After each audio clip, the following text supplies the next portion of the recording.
की कहानी है जिसमें बल्कि 4 किरदार हैं और ये चारों शक के घेरे में हैं, लेकिन अभी भी पुलिस ये तय नहीं कर पा रही है कि इनमें से असली कातिल कौन है। कहानी बेहद अजीबोगरीब है। कहानी मुंबई की है और कहानी 2007 की है, यानी करीब 16 साल पहले की। इंजीनियरिंग की पढ़ाई कर रही थी एक लड़की जिसका नाम था स्नेहल गवारे। स्नेहल गवारे मुंबई के अंधेरी कॉलेज में, वल्लभ भाई पटेल कॉलेज ऑफ इंजीनियरिंग अंधेरी में है ये, वहाँ से इंजीनियरिंग की पढ़ाई कर रही थी। सेकेंड ईयर की स्टूडेंट थी। 2007 की ये बात है। और मुंबई के डोंबिवली इलाके के निनाद कोऑपरेटिव हाउसिंग सोसाइटी में स्नेहल रहा करती थी। स्नेहल के पिता, जिनका नाम हिंदूराव गवारे, ये कोऑपरेटिव बैंक में काम करते थे। स्नेहल की माँ कल्पना ये एक स्कूल टीचर थी और स्नेहल की एक बड़ी बहन थी शीतल, जो लंदन में पढ़ाई कर रही थी। कुल 4 लोगों का ये परिवार था। पिता हिंदूराव, माँ कल्पना, बड़ी बहन शीतल और खुद स्नेहल। तो बड़ी बहन लंदन में, यहाँ पे माँ बाप और स्नेहल ये तीनों अकेले इस डोंबिवली इलाके में रहा करते थे, इस कोऑपरेटिव हाउसिंग सोसाइटी के जो वहाँ पे घर था इनका। सब कुछ ठीक चल रहा था, लेकिन तभी 19 जुलाई 2007, 19 जुलाई 2007 सुबह रोजाना की तरह हिंदूराव गवारे अपने बैंक चले गए ड्यूटी पर। करीब 8:30 बजे घर से निकले। माँ का स्कूल था, वो और पहले निकल गई कल्पना, और वो भी स्कूल चली गई। स्नेहल को कॉलेज जाना था और उसका टाइम वही था, करीब 8-9 बजे। तो तीनों घर से निकल गए। सबसे पहले स्नेहल घर लौट आती थी 4 बजे के आसपास कॉलेज से। इसके बाद माँ आती थी उसी दौरान, और फादर जो है वो करीब 7 बजे आया करते थे। तो अब तीनों लोग 19 जुलाई 2007 की सुबह घर से निकले। शाम करीब 4:30 बजे स्नेहल की माँ कल्पना घर लौटती है। जब घर लौटती हैं तो देखती हैं कि घर के दरवाजे पर स्नेहल की चप्पल पड़ी है। घर का दरवाजा बाहर से कुंडी लगी हुई है, लॉक नहीं है। चप्पल बाहर है, वो कुंडी खोलती है, अंदर जाती है। अंदर दाखिल होती हैं तो घर के अंदर सबसे पहले एक हॉल है। देखती है उस हॉल में एक टेबल पर एक गिलास पानी रखा हुआ है। अब उन्हें बड़ा अजीब लगता है कि इस पूरे घर को यूं कुंडी लगाकर छोड़कर स्नेहल कहाँ चली गई। चप्पल स्नेहल का है घर के बाहर, इसका मतलब है वो यही है, और अंदर पानी का गिलास भी है एक, लेकिन कुंडी बाहर से लगी हुई है, ताला लगा नहीं है। स्नेहल ऐसा करती नहीं है। अब उन्होंने फ़ोन मिलाया, स्नेहल का फ़ोन स्विच ऑफ। फिर उन्होंने ध्यान से देखा तो 3:35 पर स्नेहल ने अपने मोबाइल से अपनी माँ को एक ब्लैंक मैसेज भेजा, मतलब सिर्फ मैसेज भेजा, कुछ टाइप नहीं किया। अब वो फ़ोन कर रही है, वो उठा नहीं रही क्योंकि स्विच ऑफ है। 4:30 बजे वो करीब आई थी। उन्हें लगा कि कहीं आसपास होगी। 1-8 घंटा बीत गया। 7 बजे कल्पना के हस्बैंड हिंदूराव गवारे घर पहुंचते हैं। जब वो घर पहुंचते हैं तो कल्पना बताती है कि स्नेहल अभी तक लौटी नहीं, उसका मोबाइल बंद है। घर के बाहर से कुंडी लगी हुई थी, हॉल में पानी की बोतल, एक गिलास था। तो पिता को भी लगता है, वो आसपास फिर उसके दोस्तों से पूछते हैं, कहीं कोई सुराग नहीं। आस पड़ोस के लोगों से पूछते हैं, कहीं कोई सुराग नहीं। इसके बाद ढूंढते ढूंढते आखिरकार रात करीब 10:30 बजे का वक्त हो जाता है। दोनों मियाँ बीवी परेशान, वो डोंबिवली पुलिस स्टेशन पहुंचते हैं और वहां जाकर स्नेहल की गुमशुदगी की रिपोर्ट लिखा देते हैं। रिपोर्ट लिखाने के बाद हिंदूराव घर लौटते हैं, उनकी वाइफ कल्पना घर लौटती हैं। तब तक इनके कुछ परिचितों को, पड़ोसियों को भी जानकारी मिल गई थी। कल्पना के स्कूल की कुछ, उनकी जो स्कूल टीचर जो दोस्त थी, वो भी सुनकर कि स्नेहल, इनकी बेटी गायब है, घर पहुंच गई। इधर हिंदूराव गवारे पे भी कुछ कलीग जो बैंक के थे वो भी घर पहुंच गए। अब चारों तरफ ढूंढ रहे हैं। रात को ये लोग घर पे ही हैं। पूरी रात ये घर पे ही बिता देते हैं, परेशान, जितने लोगों को फोन कर सकते थे फोन कर करके। हॉल में तब हिंदूराव गवारे बैठे हुए हैं अपने दोस्त के साथ, 1-2। पूरी रात उन्होंने जागी है क्योंकि बेटी जवान गायब है। उधर माँ अंदर बेडरूम में बेड पर बैठी हैं अपनी एक और इस जो स्कूल टीचर थी, जो उनकी दोस्त थी, उनके साथ। ऐसे घड़ी में कई लोग आते हैं हमदर्दी जताने के लिए। तो पूरी रात फोन करते करते बीत गई। स्नेहल की कोई खबर नहीं मिली। हस्बैंड वाइफ अलग अलग हॉल में और कमरे में बैठे हुए हैं। सुबह करीब 5:30 बजे का वक्त होता है। अचानक हिंदूराव गवारे को बेडरूम से एक चीख सुनाई देती है, और ये चीख किसी और की नहीं, उनकी अपनी बीवी कल्पना की थी। चीख सुनते ही हिंदूराव गवारे और उनके साथ जो उनके एक दोस्त बैठे हुए थे, बैंक के एम्प्लॉय, दोनों भागकर बेडरूम में दाखिल होते हैं। जब बेडरूम में दाखिल होते हैं तो दोनों देखते हैं कि कल्पना वहां खड़ी हुई है और मुंह पर हाथ है, और उनकी सहेली, दोनों के होश उड़े में, और वो हाथ से एक तरफ इशारा कर रही है बेड की तरफ। उन्हें बेड के बाहर से एक हल्के से पैर कोई नजर आता है। बदहवास हिंदूराव गवारे उस बेड को हटाते हैं। गद्दा जब हटाते हैं तो देखते हैं कि बॉक्स के अंदर वो स्नेहल पड़ी हुई है, जिसे पिछले करीब करीब 12 घंटे से ये लोग इधर उधर ढूंढ रहे हैं। स्नेहल बेड के अंदर बॉक्स में थी। उसके मुंह पर सफेद रंग का कपड़ा जो है मुंह में ठुसा हुआ था। दोनों हाथ पीछे की तरफ बंधे हुए थे। पहली नजर में ये देखकर लग गया था कि वो अब जिंदा नहीं है, लेकिन बदहवास माँ बाप और उनके जो सहयोगी थे बॉडी को बाहर निकालते हैं और फौरन नजदीकी अस्पताल ले जाते हैं। अस्पताल में डॉक्टर बता देते हैं कि ये अब जिंदा नहीं है। पुलिस को खबर की जाती है। अब जिस पुलिस के पास रात 10:30 बजे स्नेहल की गुमशुदगी की रिपोर्ट लिखाई थी, अब वो रिपोर्ट चेंज हो जाती है। अब वो एक मर्डर में तब्दील हो जाती है। तो मिसिंग अब मर्डर केस बन चुका।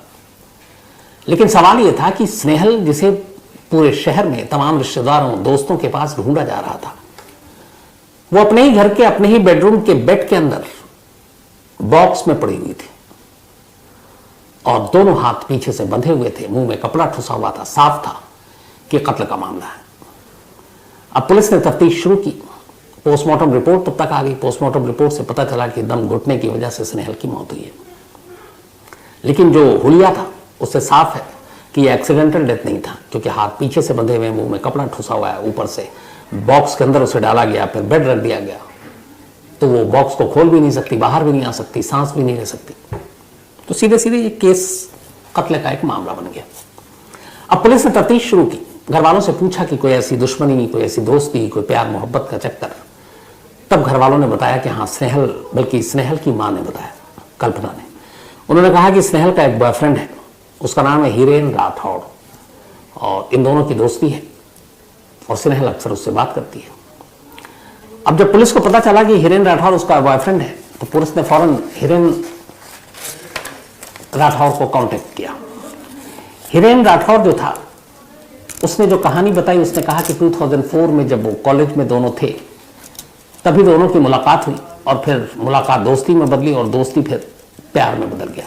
और दोनों एक दूसरे से प्यार करते थे। न सिर्फ प्यार करते थे, बल्कि वो अक्सर, हिरेन ने बताया कि वो स्नेहल के घर भी आता था और उनके इस रिश्ते के बारे में स्नेहल की मां कल्पना को सारी जानकारी है। मां ने भी पुलिस को बताया कि हाँ, वो आता था और मुझे जानकारी है। बाप को पता नहीं था, मतलब हिंदूराव गवारे को नहीं मालूम था।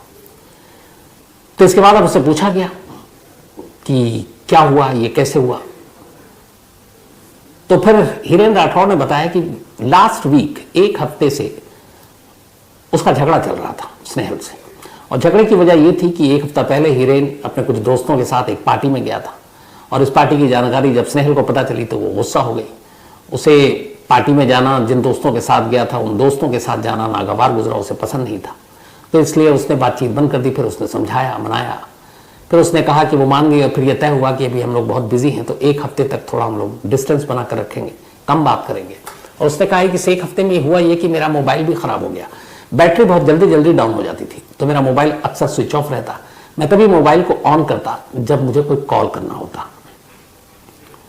तो क्या हुआ, खासतौर पर आखिरी 2 दिन में क्या हुआ, मुझे नहीं मालूम।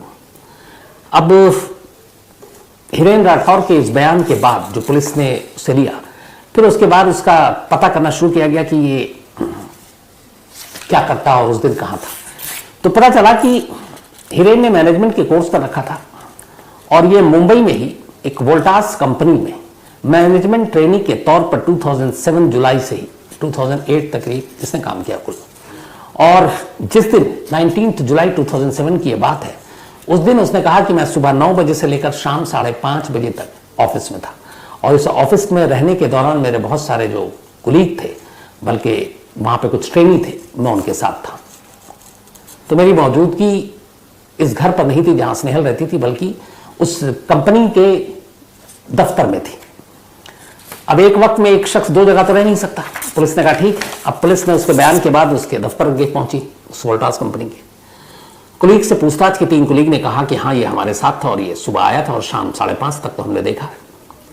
लेकिन हैरत अंगेज तौर पर जब अटेंडेंस रजिस्टर को पुलिस ने अपने कब्जे में लेने के लिए मांगा, तो पता चला कि उसी दिन 19 जुलाई का अटेंडेंस रजिस्टर गायब है।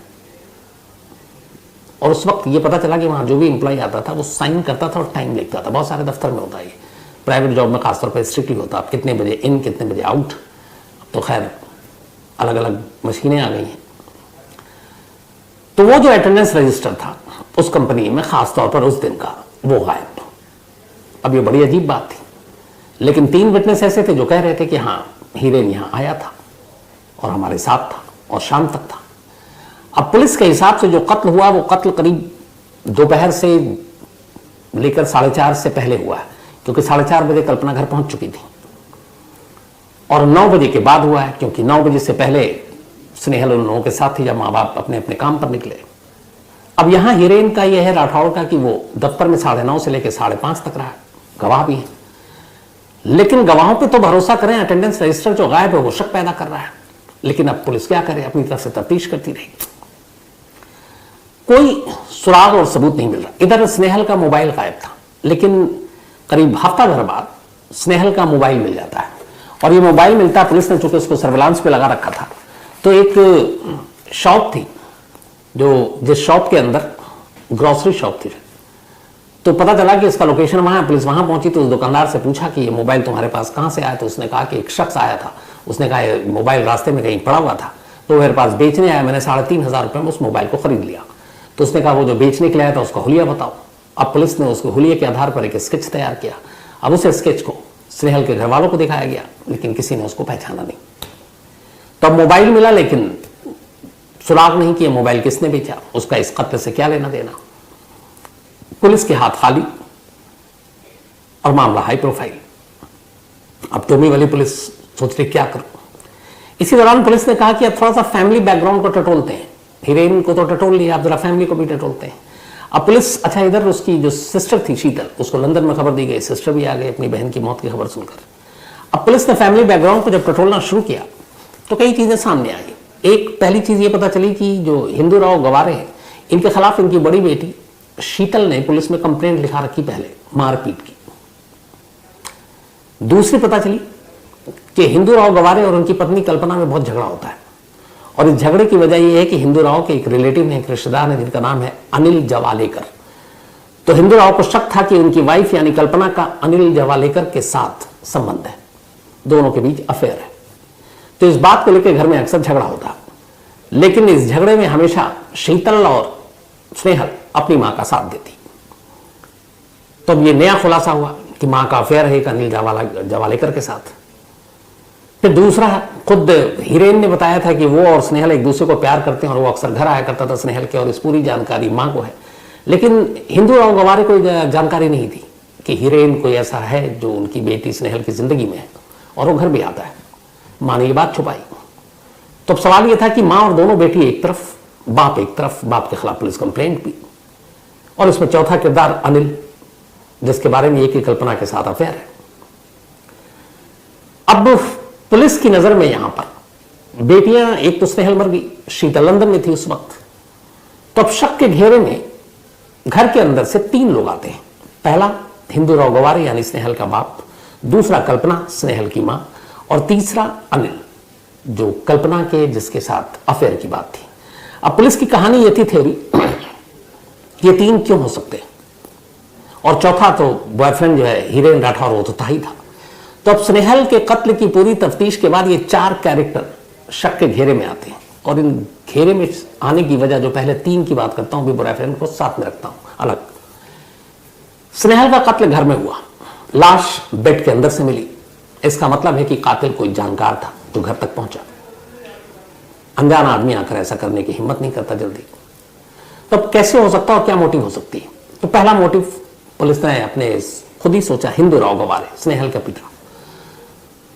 उनका मोटिव यह कि कल्पना और अनिल के बारे में, रिलेशन के बारे में उसको पता था, और फिर उसका और हीरेन राठौर की कुछ जानकारी उसको मिली, और फिर गुस्से में उसने अपनी बेटी को मार डाला।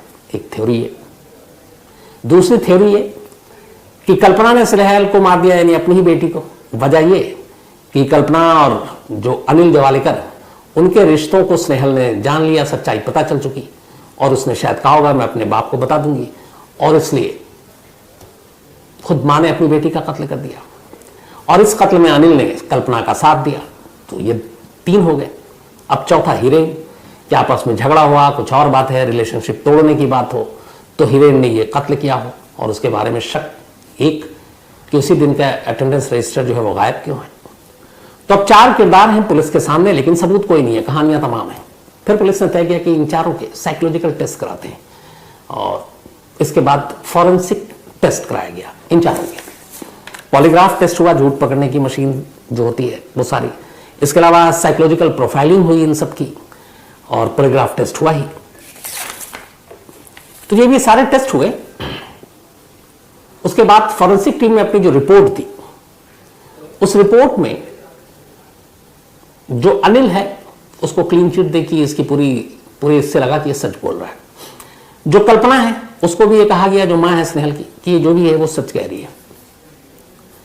जो बॉयफ्रेंड हिरेन राठौर है उसके बारे में जो फॉरेंसिक टीम की रिपोर्ट आई वो ये थी कि लगभग सच बोल रहा था, लेकिन जब उससे 2 बार ये पूछा गया कि क्या स्नेहल के कत्ल में तुम्हारा हाथ है, तो उसने इस दोनों बार नो बोला। लेकिन जो वो नो बोला, उस नो में बहुत सारी चीजें थी जो ऐसी थी जो हार्ट बीट और बाकी चीजें, उसका ऐसा लग रहा था कि जुबान साथ नहीं दे रही है। तो ये साइंटिफिक जो टेस्ट इस तरीके की होती है उसमें यह कि जुबान, दिल की धड़कन और आपका ब्लड सर्कुलेशन, ब्लड प्रेशर, ये सारी चीजों को नापा और मापा जाता है और इसी हिसाब से पता चलता है सामने वाला सच बोल रहा है झूठ बोल रहा है। तो उसमें था कि जिसने जो 2 बार नो बोला, उस नो में थोड़ा सा डाउट है कि उस नो में वो थोड़ा सा घबराया, तो इसलिए डाउट है कि ये शायद झूठ बोल रहा है। लेकिन बाकी जगह पे उसको क्लीन चिट है, सिर्फ 2 जगह पे नो, कुछ सेकंड का मामला है। इसके अलावा फॉरेंसिक रिपोर्ट में यह कहा गया कि जो हिंदू राव गवारे हैं उसकी जो पूरी साइंटिफिक और ये साइकोलॉजिकल प्रोफाइलिंग और पॉलीग्राफ टेस्ट हुआ, उसमें उसकी जो पूरी बातचीत और जो पूरा उसने बोला है, तो उसको पूरी तरह से सच भी नहीं मान सकते, पूरी तरह से झूठ भी नहीं बोल सकते। यानी वो भी शक के घेरे में है कि कुछ उसने भी छुपाया या सच नहीं बोल रहा, लेकिन पुख्ता तौर पर नहीं है इस। और दूसरा, ये सब चीजें तो कोर्ट में मान्य है नहीं। तो रिपोर्ट दोनों जगह, ये रिपोर्ट भी कंफ्यूजन पैदा कर गई। एक ये कि हिरेन राठौर ने कहा, लेकिन 2 जगह पर नो में हमें डाउट है कि शायद वो झूठ बोल रहा है, और बाप के बारे में कि ये पुख्ता नहीं कह सकते, हो सकता है सच भी हो, लेकिन कई जगह पे डाउट भी है। तो ये रिपोर्ट भी एक तरह से पुलिस के किसी काम नहीं आ रही है। अब धीरे धीरे मामला टाइम बढ़ता जा रहा है। आखिरकार ये फिर डोंबिवली इलाके के पुलिस स्टेशन से ये केस लेकर वहां की क्राइम ब्रांच को सौंप दिया गया कि आप इस केस की जांच कीजिए। अच्छा, इधर इन सारी चीजों के बीच में उसी 2007 में जो हिरेन राठौर है, ये हायर स्टडी के लिए मुंबई से यूएस चला गया और उसने मुंबई, वहां पे यूएस में उसने जाकर उसको मैनेजमेंट की पढ़ाई करनी थी। तो ये यूएस गया और वहीं अपनी पढ़ाई करने लगा। यहां चूंकि उसको पुलिस से सारी पूछताछ हो गई, उसके सारे टेस्ट हो गए और अभी तक पुलिस ने उसको अरेस्ट नहीं किया था, क्योंकि ग्राउंड नहीं था, कोई प्रूफ नहीं था, सिर्फ कहानियां थी। तो उसको कोई रोक टोक था नहीं और वो भी भागा नहीं, बाकायदा उसका पहले से ये सब कुछ था, क्योंकि उसी जुलाई में इंसिडेंट हुआ और उसके एंड तक इसको जाना था। एडमिशन के सारे फीस पैसे उसने सब डाल रखे थे, भर रखे थे। तो ये यूएस चला गया था 2007 में। अब इधर पुलिस की जांच चल रही है, पुलिस की जांच जारी है, कोई सबूत नहीं मिल रहा है। पुलिस ने इस दौरान फिर एक रिपोर्ट तैयार की और अदालत में जाकर कल्याण के कोर्ट में कहा कि इसमें हमें कोई प्रूफ नहीं मिल रहा है, इसलिए इस केस को क्लोज कर देते हैं। लेकिन कोर्ट ने मना कर दिया। उसने कहा नहीं, आप क्लोज मत कीजिए, आप इसको पूरी तरह से इन्वेस्टिगेशन चालू रखिए, देखिए कुछ नए सबूत, नए गवाह मिलते हैं। अब ये सारी चीजें चलती रही। इसी दौरान में 2010 में होता यह है कि हिरेन राठौर के फादर की डेथ हो जाती है मुंबई में। अब फादर की डेथ होने के बाद हिरेन राठौर को वापस इंडिया आना पड़ता है। वो इंडिया आता है और इंडिया आने के बाद बाकायदा वो खुद ही जो कल्याण कोर्ट है वहां जाता है और खुद को कहता है कि अगर इस केस में आपको सच्चाई जानने के लिए मेरी जरूरत है तो मैं अपना नार्को टेस्ट कराने को तैयार हूं अपनी तरफ से। ये कोर्ट में एक अर्जी दे देता है। अब कोर्ट पे जब ये अर्जी दिया गया तो फिर कोर्ट ने कहा ठीक है, कोर्ट ने पुलिस को इन्फॉर्म किया। अब एक जो अक्यूज जिसको पुलिस शक के घेरे में लेकर चल रही है वही आता है और वही कहता है कि आप चाहे तो मेरा नार्को टेस्ट करा लीजिए। तो अप्रैल 2010 की बात है, ये शुरुआत की 7 अप्रैल को जब वो भारत आया था हिरेन राठौर, और आने के बाद इसने 9 अप्रैल को कोर्ट में ये कहा था कि मैं नार्को टेस्ट कराने को तैयार हूं। इसके बाद पुलिस ने, चूंकि वो रजिस्टर गायब थे अटेंडेंस की, और ये वापस अमेरिका से लौटा था। इस चीज में कई चीजें ऐसी हुई जिसमें लगा था कि ये शक के घेरे में है, और अदालत ने क्लोजर रिपोर्ट बंद करने से मना कर दिया। उसने कहा कि आप जांच आगे बढ़ाइए। तो और कुछ पुलिस के पास था नहीं। पुलिस ने क्या किया कि हिरेन राठौर के लौटते ही 20 अप्रैल 2010 को उसको गिरफ्तार कर लिया और कहा कि हम आपको स्नेहल के मर्डर केस में अरेस्ट करते हैं। अब उसको गिरफ्तार करने के बाद कोर्ट में पेश किया गया। अब जब कोर्ट में पेश किया गया तो फिर उसको 7 दिन की पुलिस कस्टडी मिली। 27 अप्रैल तक वो पुलिस कस्टडी में रहा। इसके बाद फिर 7 दिन के बाद उसको जुडिशियल कस्टडी में जेल भेज दिया गया। लेकिन इस दौरान में भी सिर्फ ये कि एक अटेंडेंस रजिस्टर गायब है, उसका मौका या वारदात पर मौजूदगी, उसके मोबाइल की डिटेल, ऐसी कोई भी चीज, एक एविडेंस नहीं मिल रहा है जिससे यह साबित हो सके कि हिरेन राठौर ने ही कत्ल किया है। हालांकि दूसरी तरफ शक सबसे ज्यादा उसके ऊपर ही है कि आखिर उसी 19 जुलाई 2007 का ही रजिस्टर अटेंडेंस जो है वो गायब क्यों उसका 2 दिन तक ही मोबाइल बंद था, स्विच ऑफ था। क्या वो लोकेशन छुपाने के लिए उसने ऐसा किया था? तो ये सारी यही ग्राउंड थी जिसके ऊपर अरेस्ट किया था। तो फिर 20 अप्रैल को इसको अरेस्ट किया, 27 अप्रैल को ये जेल चला गया, लेकिन कोई प्रूफ था नहीं। तो लगभग महीने भर जेल में रहा। उसके बाद 26 मई 2010 26 मई 2010 को पुलिस ने भी कहा कि हमारे पास कोई पुख्ता सबूत नहीं है।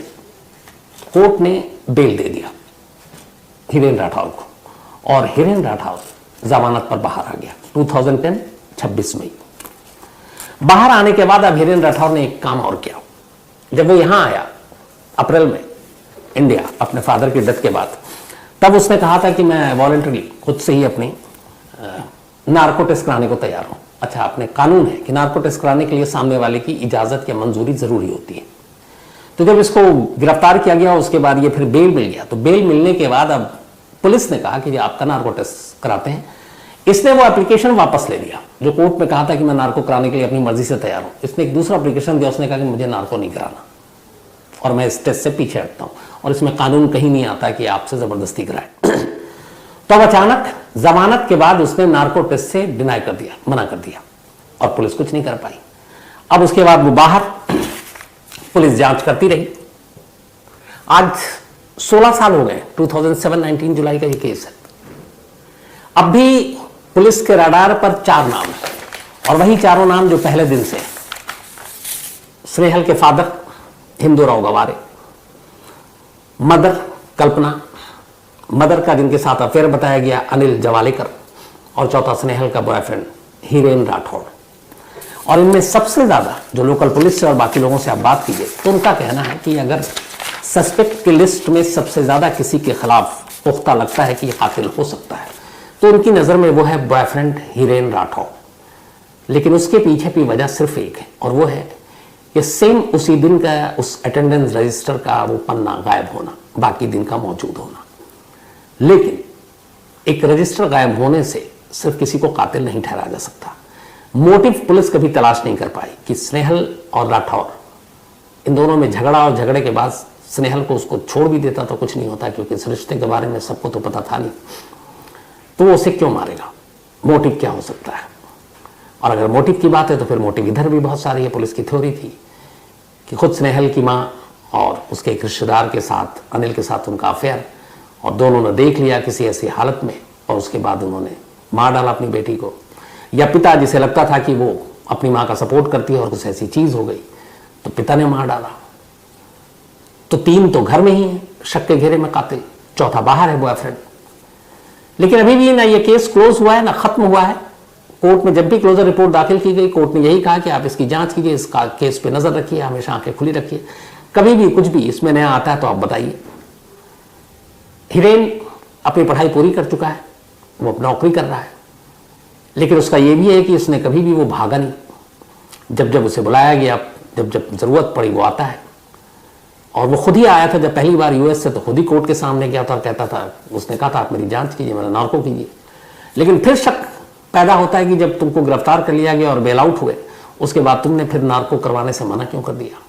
और उससे पहले जो पॉलीग्राफ टेस्ट और साइंटिफिक टेस्ट हुआ था उसमें वो जो 2 बार नो पे क्या तुमने कत्ल किया, उस नो में जो जरा सी लड़खड़ाहट और दिल और जुबान और धड़कन और खून का साथ न देना, वो भी डाउट क्रिएट कर रहा था। लेकिन वो डाउट बाप पर भी था कि वो सच कह रहा है या झूठ कह रहा है, पुख्ता नहीं कह सकते। तो कुल मिलाकर 4 कैरेक्टर, 4 शक के घेरे में, और एक सेकेंड ईयर इंजीनियरिंग की स्टूडेंट स्नेहल गवारे, उसकी मौत। आज भी ये अनसॉल्व केस मुंबई की उस पुलिस स्टेशन की डायरी में दर्ज है और आज भी किसी नए सबूत, सुराग, गवाह, पुलिस उसका इंतजार कर रही है ताकि इस केस को सुलझाया जा सके।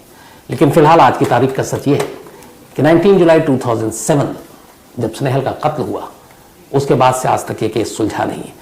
और सबसे बड़ी बात यह है कि घर कत्ल के अंदर होता है, लाश घर के अंदर से ही मिलती है। किसी पड़ोसी ने किसी को आते जाते नहीं देखा, तो फिर कातिल कौन है? ये केस जब भी खुलेगा मैं आप तक इसका फॉलोअप जरूर पहुंचाऊंगा। तो फिलहाल कहानी में इतना ही, लेकिन कहानी